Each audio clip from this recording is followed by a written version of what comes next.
The train stops after days of travel. The doors open, and the light outside strikes the eyes like a blow. Hundreds of people who have spent nights standing in darkness, without water and without knowing where they are being taken, now step onto an unfamiliar platform. Among them is a young man, a psychiatrist from Vienna. Like everyone else, he carries a suitcase containing, without his knowledge, the manuscript of years of his scientific work. No one knows where they are yet. The platform lights cast the long shadows of officers onto the ground. A voice gives an order: line up. The men are separated from the women, children from their fathers. No one has time for a farewell, believing this separation is temporary, that they will spend the night somewhere else and see each other again tomorrow.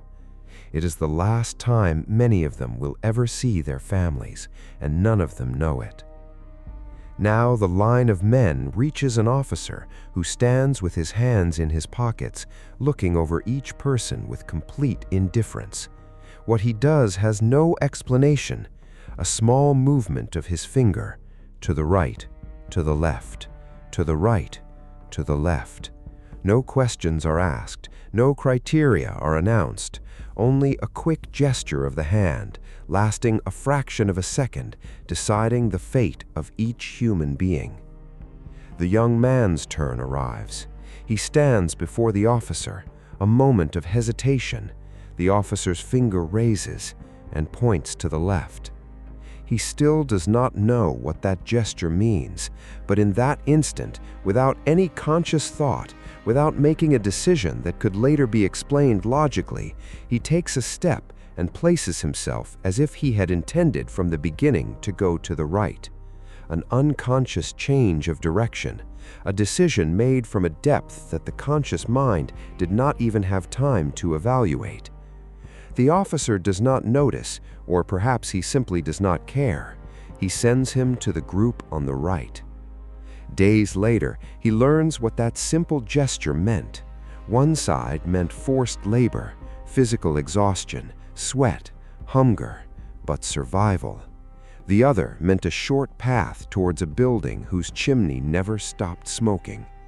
Of every 100 people who stepped off the train that night, only a small number were sent in the direction he went. He does not call this decision a choice because it was not conscious. It was a reaction, something that came from somewhere deep within the instinct for survival. But years later, when he writes about this memory, he sees this exact moment as the beginning of the idea around which his entire book revolves. Even in a place where everything has been taken from a person, their clothing, their name, even the right to know their own fate, there is still something inside them that decides, moves, and responds. The days after that night bring a new kind of life in the camp. Constant hunger, cruel cold, exhausting labor from dawn until night, and above all, death which is no longer a tragedy but has become part of everyday existence. Those who stood beside you yesterday are gone today, and no one even has time to grieve. He observes that prisoners gradually develop a sense of emotional indifference, a kind of psychological shell that protects them from continuous suffering. Yet even within that numbness, even amid the coldness of body and soul, there are moments that remain bright. The memory of his wife's face coming alive in his mind when he no longer has the strength to continue. A sunset fading behind barbed wire, and yet someone saying, "How beautiful the world can be." In these moments, he discovers something that no psychiatry textbook had ever taught him. Prisoners who had something to live for, someone waiting for them, a task that still needed to be completed, even an unfinished thought, had a greater chance of enduring than those who saw no reason to face another day.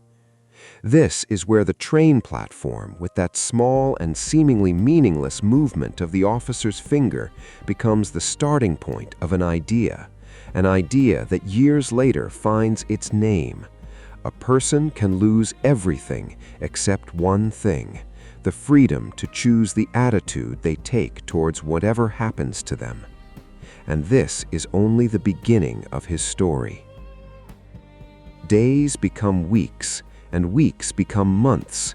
Bodies grow thinner, voices become quieter, and something in people's eyes begins to fade. Yet he continues to observe himself and those around him as if from the outside, as though a part of him is always recording everything. It is this observing part of himself that later allows him to write what he witnessed. He notices a pattern. People who suddenly lose all hope usually begin to surrender physically soon afterwards, as if the spirit decides to stop before the body does. In contrast, those who endure are the ones who keep an image of the future alive in their minds, no matter how small: the face of someone waiting for them, an idea they still want to write, or simply the decision to bear witness to what they have seen. This vision of the future, like an invisible thread, keeps them from falling into the abyss of meaninglessness. Even amid hunger and daily humiliation, someone shares a piece of his own dried bread with a weaker fellow prisoner, a small act that, in a place where everything has been taken away from human beings, becomes the final territory of freedom. Eventually, a day arrives when the gates of the camp open. But what happens in that moment bears no resemblance to the image people usually have of the moment of freedom. There are no screams, no tears, no embraces. The liberated prisoners walk slowly towards the gates, look at the flowers, and something inside them still cannot believe that it is real. It takes days for the feeling of happiness to grow back inside them, like a late-blooming seedling.